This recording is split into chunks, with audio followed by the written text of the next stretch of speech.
Deviation of ungroup data हमने बताया है।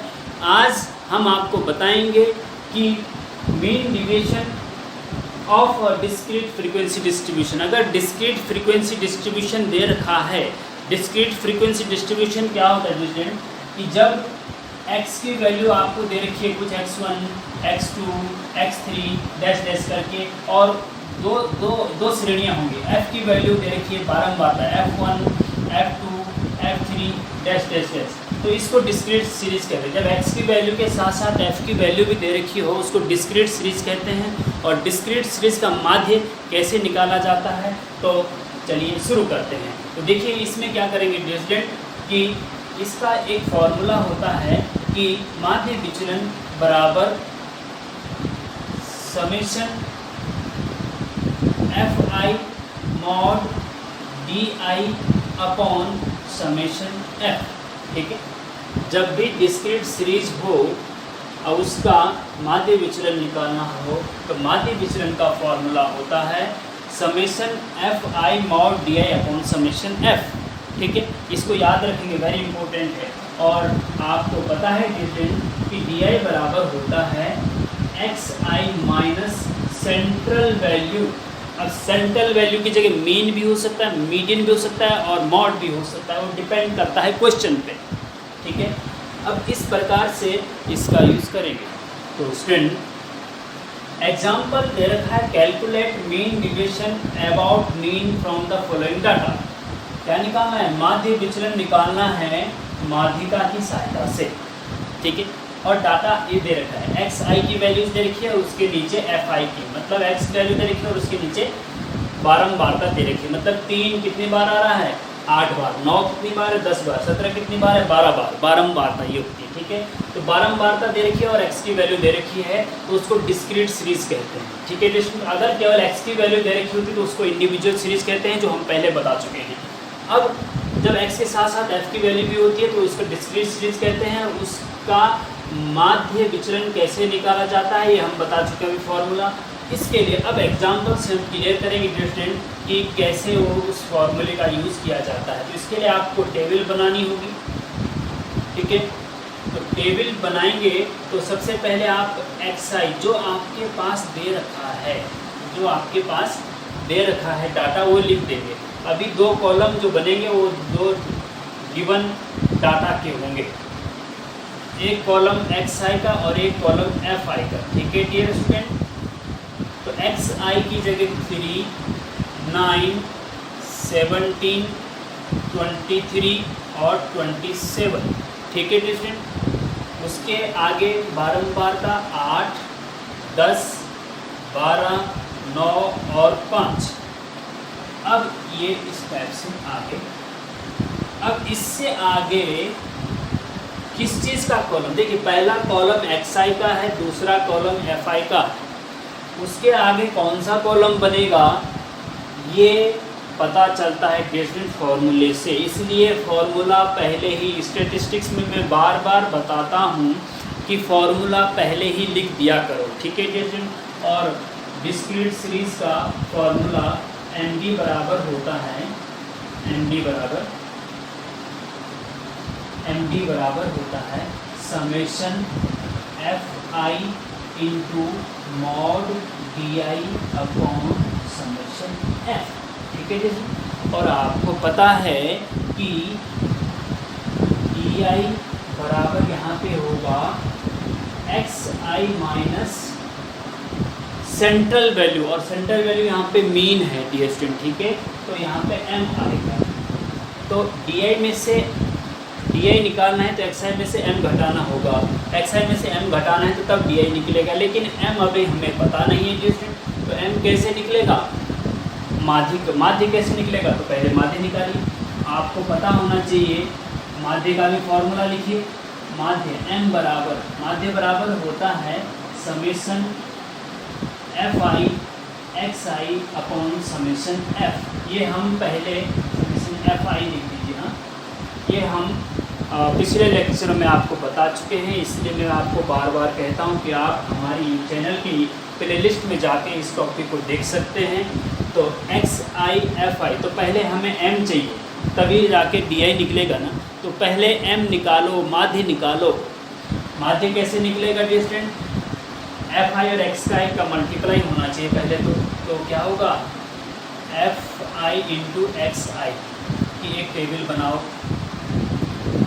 इनका मल्टीप्लाई, एफ आई एक्स आई होता है एफ और एक्स का मल्टीप्लाई। 8 की 24 होता है, 10 नंबर 90 होता है, और 17 का 12 में करिए तो 12 से 84 का 4, 12 को 12 8 20, 204, और 9 की 27 का 7, और 9 गुना 18 और 2 20, और 5 7 35 का 5, और 5 गुना 10 और 3 13। ठीक है जैसे इस प्रकार से ये बन गया।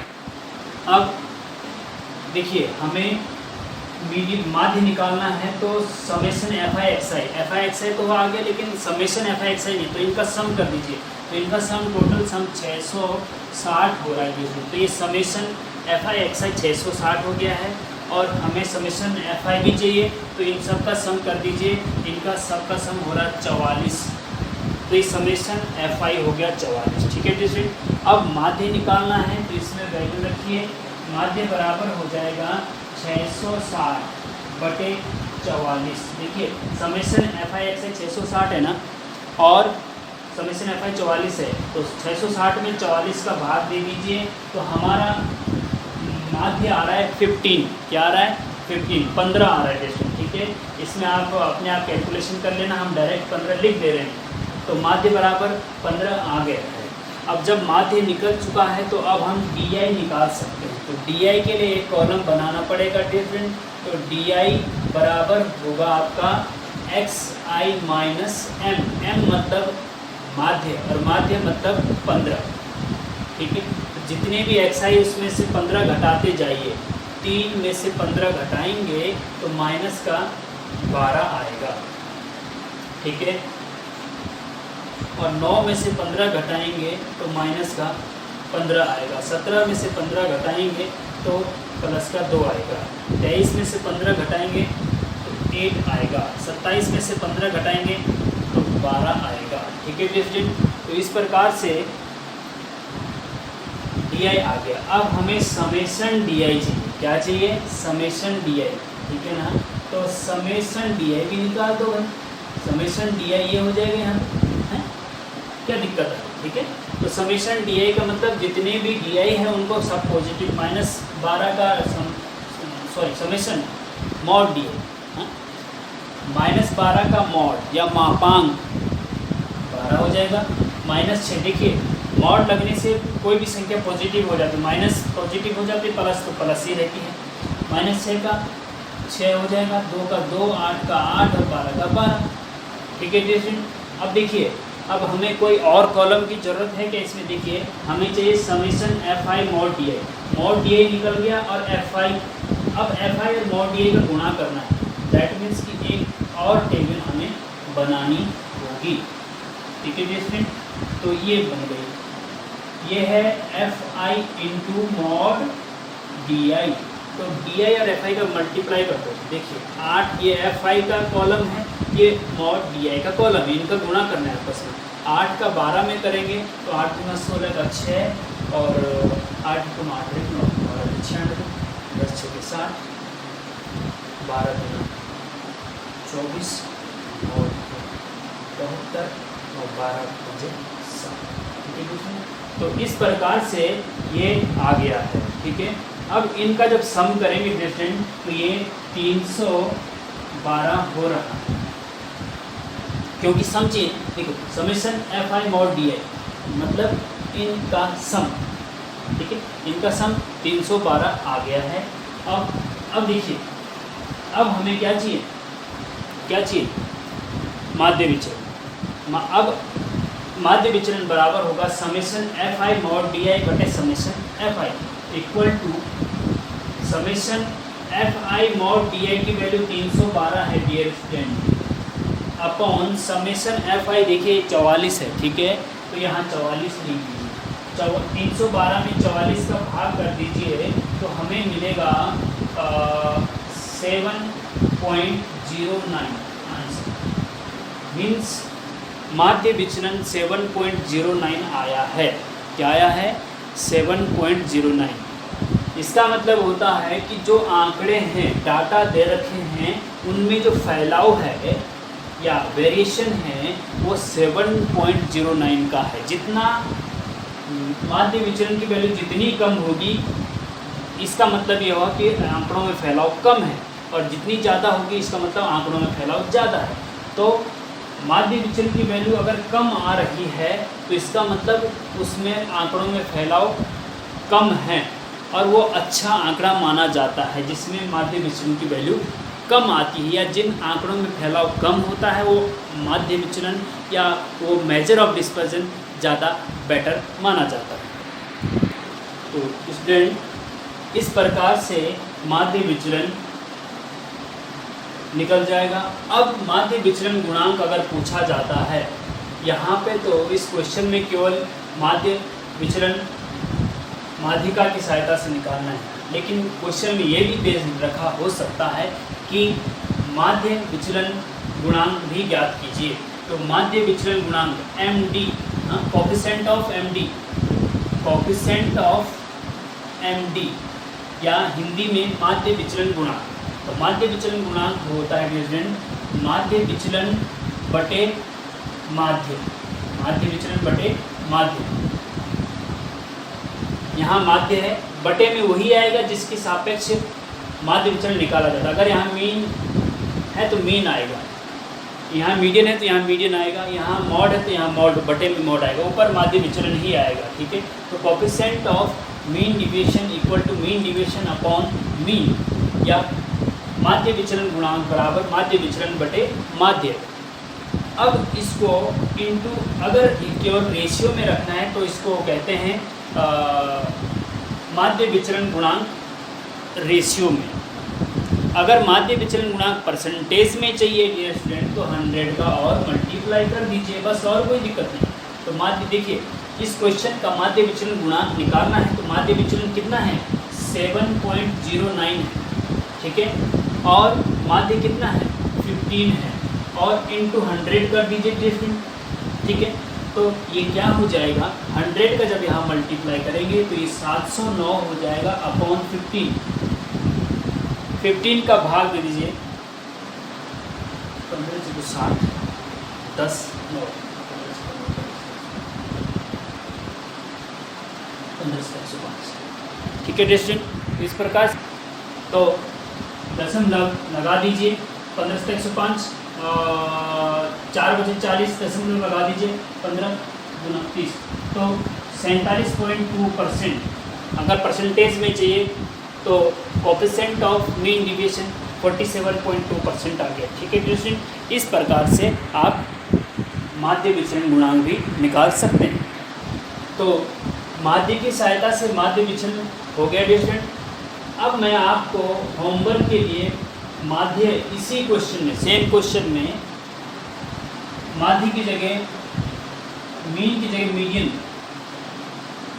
मीडियन लिख दे रहा हूँ। ठीक है, तो अब क्या हो गया क्वेश्चन कि calculate mean deviation about median from the following data. ये डाटा आपके पास दे रखा है, आपको मीडियन की हेल्प से मीन डिविएशन निकालना है।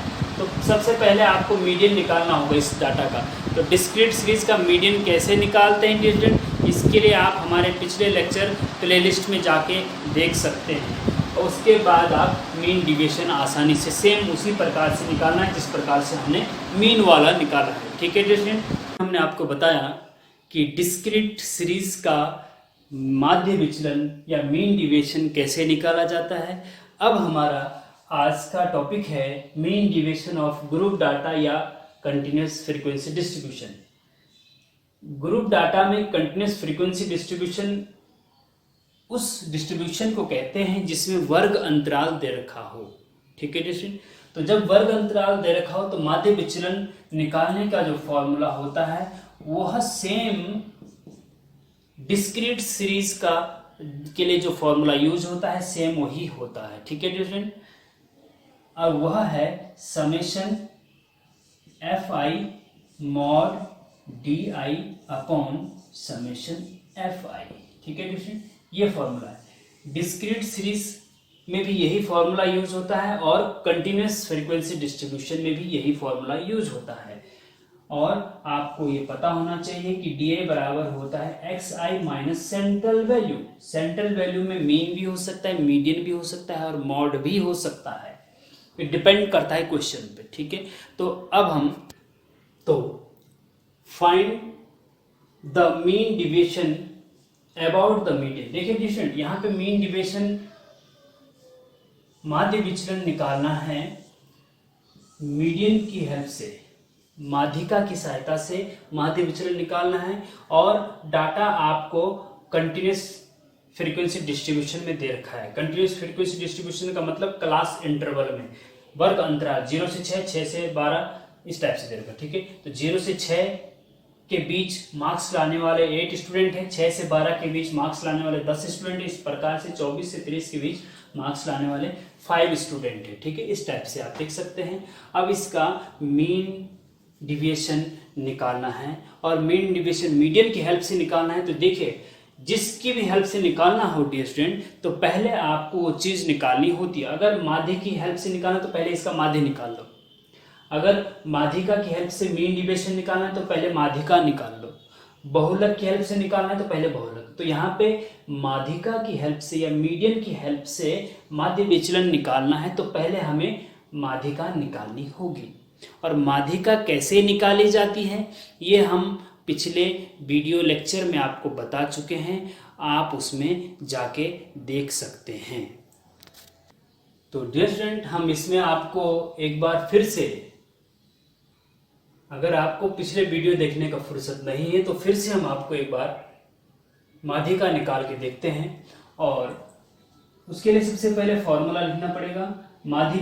माध्यिका ME बराबर होता है, जब कंटिन्यूस सीरीज हो, वर्ग अंतराल दे रखा हो, तो माध्यिका का फॉर्मूला होता है L1 प्लस ब्रैकेट में n/2 minus CF upon F और इंटू H, ठीक है डियर, ये होता है। अब ये कैसे निकलता है, इसके लिए पहले हमें माध्यिका वर्ग का पता करना होता है। माध्यिका वर्ग का पता कैसे चलेगा, वह चलता है, पहले हमें संचय बारंबारता लिखनी होगी। कॉम्युलेटिव फ्रीक्वेंसी, संचय बारंबारता, कॉम्युलेटिव फ्रीक्वेंसी क्या होती है, वो बारंबारता से बनती है। पहले बारंबारता का पहला अंक एज इट इज लिखा जाता है, फिर उसके बाद नीचे वाला उसमें जोड़ करके लिखा जाता है उसके सामने, फिर उसके बाद उसके नीचे वाला जोड़ करके उसके 18 में 12 जोड़ेंगे तो 30 हो जाएगा, फिर 30 में 9 जोड़ेंगे तो 39 हो जाएगा, फिर 39 में 5 जोड़ेंगे तो 44 हो जाएगा, ठीक है स्टूडेंट। और इनका सम भी 44 होना चाहिए। तो देखिए 10 और 8 18, 12 30 और 9 39 और 5 44, ठीक है स्टूडेंट। तो ये 44 हो गया। N, कैपिटल N बराबर 44, या इसको समेशन F भी बोलते हैं, ठीक है। तो समेशन F या N बराबर 44 हो गया, कॉम्युलेटिव फ्रीक्वेंसी आपकी निकल गई। अब माध्यिका वर्ग कैसे निकालते हैं, माध्यिका वर्ग को निकालने से पहले हमें n/2 ज्ञात करना होता है। माध्यिका वर्ग निकालने से पहले n/2 ज्ञात करना होता है। ध्यान दीजिए फिर से, n/2, n क्या है 44, 44/2 करेंगे तो 22 आएगा, n/2 निकल गया 22। अब देखेंगे कि संचय बारंबारता में 22 कहाँ पड़ रहा है, तो 22 देखिए 18 से बड़ा है, 30 से छोटा है, तो 18 से बड़ा है डियर स्टूडेंट, ठीक है, और 30 से छोटा है, तो हम उसको लेते हैं जो उससे ठीक बड़ा हो, उससे बड़ा और नियरेस्ट हो। 22 से बड़ा और नियरेस्ट कौन सा है, 30 है। 22 से बड़ा और n/2 22 है ना, तो संचय बारंबारता में देखेंगे 22 कहाँ पड़ रहा है, तो हमें कौन सा नंबर लेना है, 22 से बड़ा और उसके नियरेस्ट। 22 से बड़ा ये सब है लेकिन नियरेस्ट 30 है, और 30 के सामने वाला वर्ग अंतराल माध्यिका वर्ग होता है, तो इसलिए माध्यिका वर्ग हो गया 12 से 18, ठीक है डिस्ट्रिक्ट, क्या हो गया 12 से 18। और जब 12 से 18 हो गया है तब हम ये चीज़ें सब हमें चाहिए होंगी। पहले इनको हम थोड़ा नीचे, हम माध्यिका का फॉर्मूला थोड़ा नीचे लिख देते हैं, क्योंकि यहाँ पे हम और चीज़ें लिखेंगे तो माध्यिका का फॉर्मूला नीचे लिखेंगे L1 plus n/2 minus CF upon F into H। अब माध्यिका वर्ग निकल गया है, अब हमें ये सब चीजें चाहिए होंगी। L1 होता है डियर स्टूडेंट, देयरफॉर L1 बराबर माध्यिका वर्ग की निम्न सीमा, ये माध्यिका वर्ग है ना, इसकी निम्न सीमा 12, उच्च सीमा 18, तो हमें L1 बराबर माध्यिका वर्ग की निम्न सीमा 12, n/2 तो निकल चुका है 22, ठीक है। CF क्या होता है डियर स्टूडेंट, संचय बारंबारता, CF, हाँ CF होता है यहाँ इस फॉर्मूले में CF क्या होता है, CF होता है माध्यिका वर्ग से ठीक पहले वाले वर्ग की संचय बारंबारता। माध्यिका वर्ग से ठीक पहले वाला वर्ग क्या है, 6 से 12, उसके सामने संचय बारंबारता 18 है, तो ये आपका CF हो गया, ठीक है स्टूडेंट, 18 आपका CF हो गया। और उसके बाद F क्या है, F होता है माध्यिका वर्ग की बारंबारता। माध्यिका वर्ग 12 से 18, उसके सामने बारंबारता क्या 12 है, तो बारंबारता हो गई 12, बारंबारता 12 है, तुक बैठ रहे हैं। तो H और H बराबर क्या होगा, H बराबर होता है माध्यिका वर्ग की चौड़ाई। 12 से 18 कितनी चौड़ाई, 12 में से 18 में से 12 घटा दीजिए तो 6 बचेगा, तो 6H हो गया, ठीक है डियर स्टूडेंट। उसके बाद आप देयरफॉर ME बराबर L1 plus n/2 minus CF upon F into H होता है, तो L1 की जगह पे क्या रखेंगे 12 प्लस ब्रैकेट में n/2 की जगह पे 22 माइनस CF की जगह पे 18 और उसके अपॉन में 12 इंटू H की जगह पे 6। डियर स्टूडेंट, इसका कैलकुलेशन जब हम फाइनल करते हैं तो उसका मान आता है 14, क्या आता है 14। तो इस प्रकार से तो माध्यिका डियर स्टूडेंट 14 आ गया है। अब हम क्योंकि यहाँ पे जगह नहीं है तो इसको हम मिटा देते हैं, क्योंकि हमें माध्यिका चाहिए था बस। माध्यिका हमारा 14 आ चुका है, माध्यिका क्या आया है 14, यहाँ पे लिख देते हैं माध्यिका ME बराबर 14 आया है। और जब माध्यिका आ गया है तो अब हम आपको माध्य विचलन का टेबल बताएंगे। तो माध्यिका निकलने के बाद अब हम माध्य विचलन, उसकी सहायता से माध्य विचलन ज्ञात करेंगे। और माध्य विचलन का फॉर्मूला पहले लिख दीजिए। माध्य विचलन का फॉर्मूला होता है summation FI mod DI upon summation F, ठीक है। जो डिस्क्रीट में होता था वही इसमें भी है। और DI वेयर DI बराबर क्या होता है XI माइनस ME माध्यिका, ठीक है। अब हमें DI चाहिए, क्या चाहिए DI चाहिए।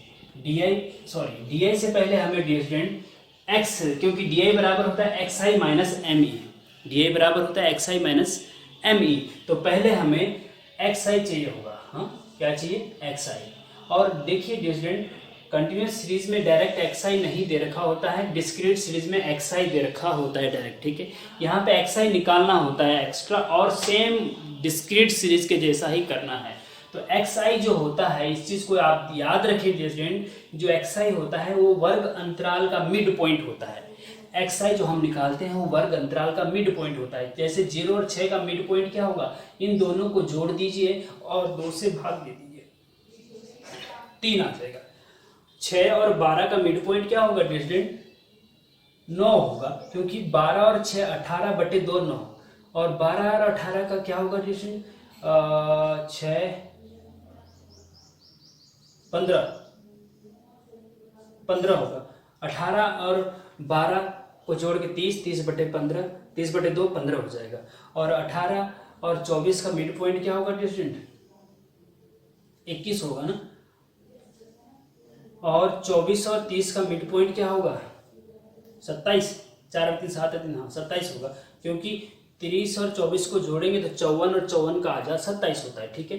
अब XI आ गया, FI तो है ही। अब हमें XI में से ME मतलब 14 घटाना है, तो DI निकल जाएगा।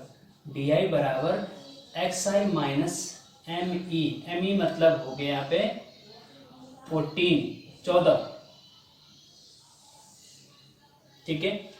तो XI में से DI निकालना है तो XI में से ME घटाओ।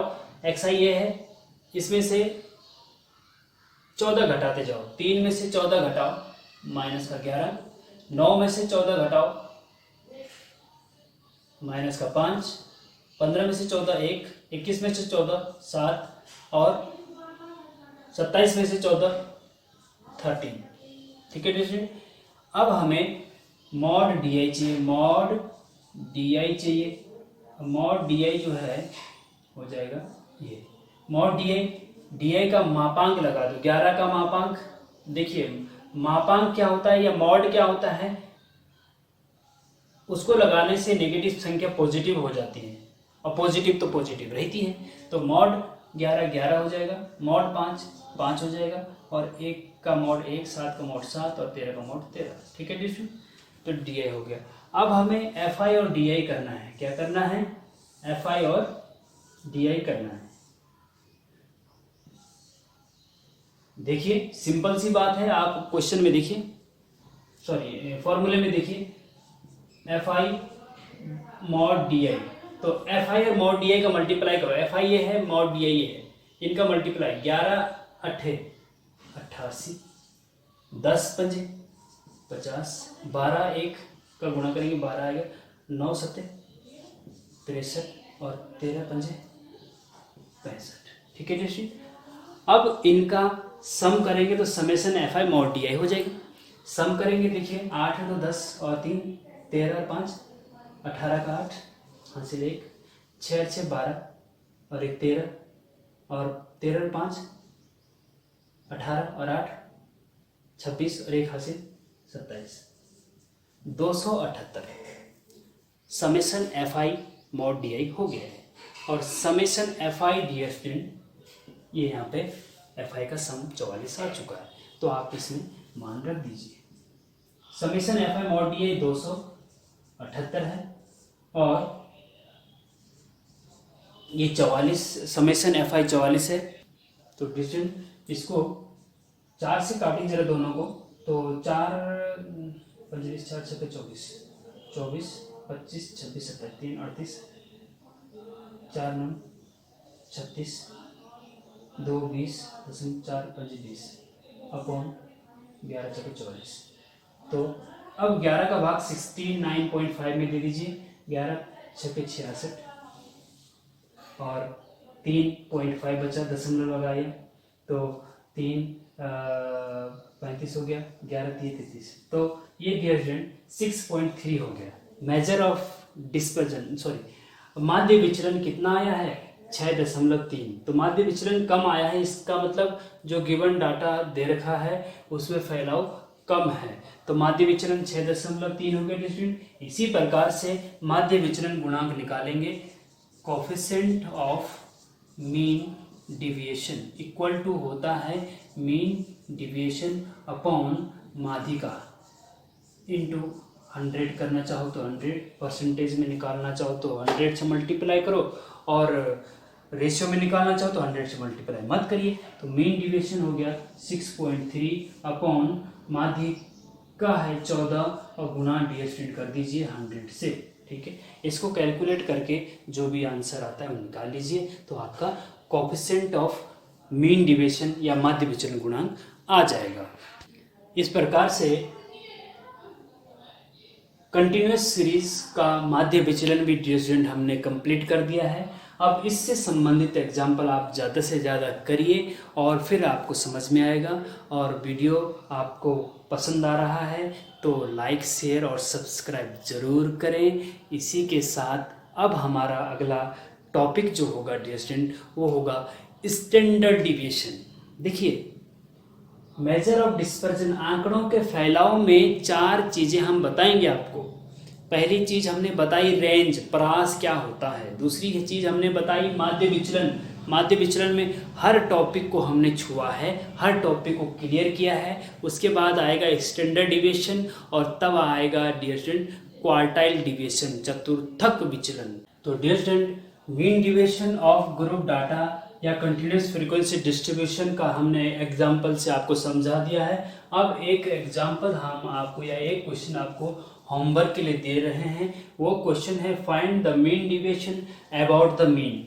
अभी तक जो हमने क्वेश्चन एग्जाम्पल आपको बताया उसमें माध्य विचलन माध्यिका की सहायता से निकालना था, इसमें माध्य विचलन माध्यिक की सहायता से निकालना है। ठीक है दोस्तों, तो उसमें हमने सबसे पहले माध्यिका कैसे निकाली जाती है वो बताया था। इसमें हम सबसे पहले माध्य निकालेंगे, ठीक है।